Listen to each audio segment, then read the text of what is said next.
want you to listen to me carefully. There have been marriages where there have been spiritual attacks.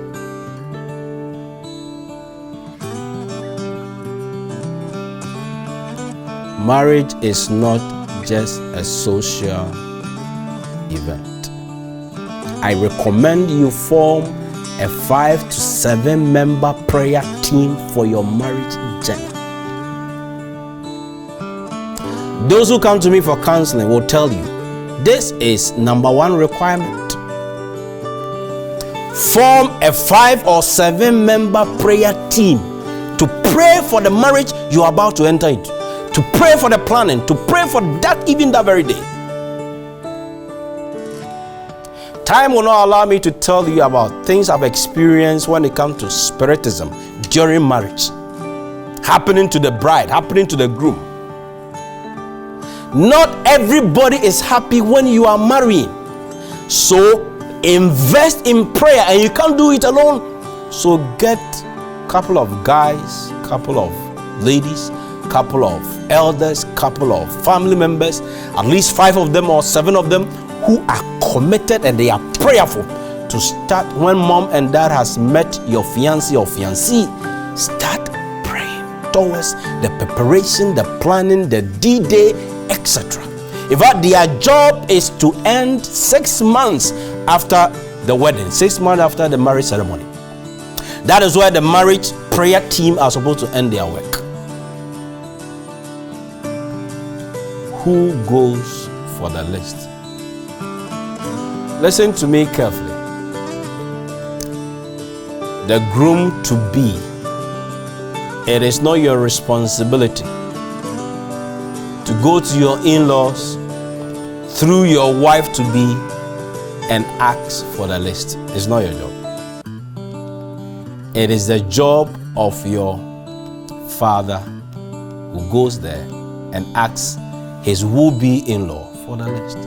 Ladies, avoid telling mommy to see daddy to get the list through you to your husband to be. No, it's not your job.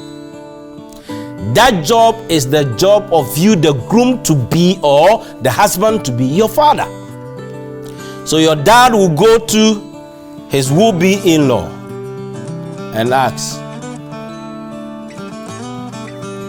as we say in Chi Asil, the time is up. We want to have the list so that we can, start preparation. So it is the in-law who will start preparing the list and give it to your dad. Or probably you tell him, please give me some few days. After that, I will let you have the list. So that he takes the list and brings it home so that you and your dad and your mom and the family will start, buying the stuff that you need for the traditional marriage. We are now into the planning. Another point, date selection. Principles that should guide you when you are choosing a date or a day. It's almost the same thing for your marriage ceremony, either traditional marriage purely or a wedding. Follow these principles. It's very, very important. Number 1, look at the weather pattern of the year. Of course, these days it's hard to predict rainfall, but still look at the weather pattern. There are some months in the year that rains are obvious. Don't fix your marriage or your wedding ceremony during rainfall period. It's not the best. People who may not have access to car will not be able to attend, and the room may be empty and all kinds of things. So fix it during the dry season. Check, number 1, the weather pattern. Number 2, date selection. As much as possible, fix your marriage during that time of the month where people have money on them.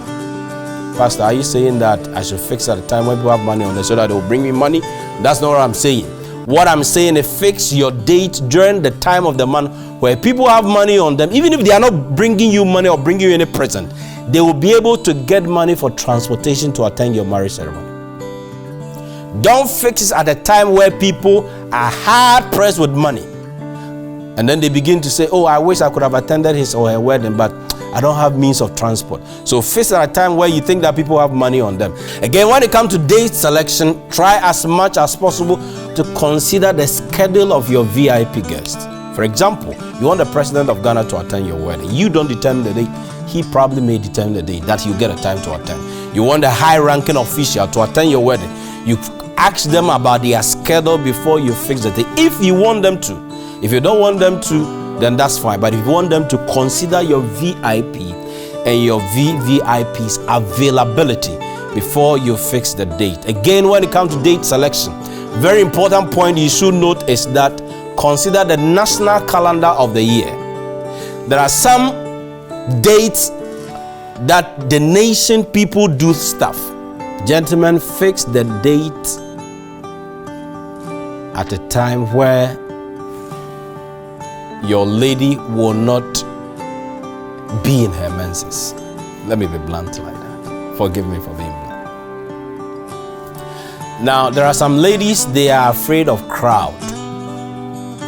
And when they see the crowd, I've had a wedding where the lady just saw the crowd, the huge numbers that were there, straight away she had her menses. And it was a very bad experience. So talk to your lady. The two of you should sit down and let her look at her menstrual cycle and fix it at a time when she will not be in it, because right after the marriage, the possibility of you wanting to be intimate with your wife is high.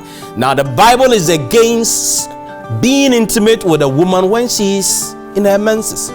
So assuming you've gone for your honeymoon, you never knew. You've gone for your honeymoon and you are ready for whatever you want to do, and the lady tells you, I'm sorry, I just had it. So the next 4 or 5 days, you have to wait. How would you feel as a gentleman?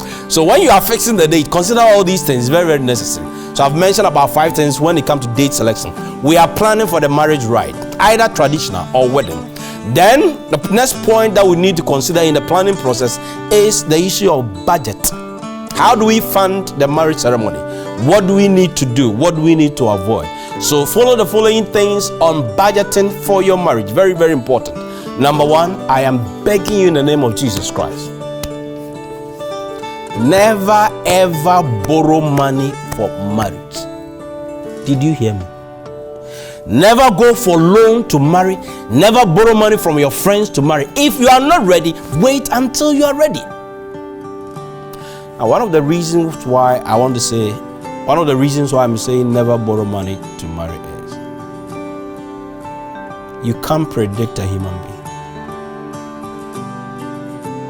Yes, today he's your friend. Tomorrow he can change his attitude. He's no longer your friend. And he may tell other people, oh, leave them. Their marriage was not I who sponsored it. He has disgraced you. She has disgraced you. You don't begin life with debt or in debt. Ladies, for the fact that you saw somebody having 14 bridesmaids does not mean you should have 15 bridesmaids. It's not competition. Number 2, rent or hire what can be rented or hired. If there are things that you can rent, then after that, you give it back to the owners. Please do. I don't recommend you renting wedding gown. No. You don't know the spirit of the individual who has already wore it. So that one is a no. Try and buy it or sew it. But apart from that, anything that you may not need it in your marriage, after the marriage ceremony, the wedding ceremony, and those things can be rented, please do rent them. The ladies, you know much more than I can mention them on pulpit. Number 3, same on budgeting principle. Cut your coat according to your material. If you can afford just traditional marriage, please do traditional wedding, traditional marriage.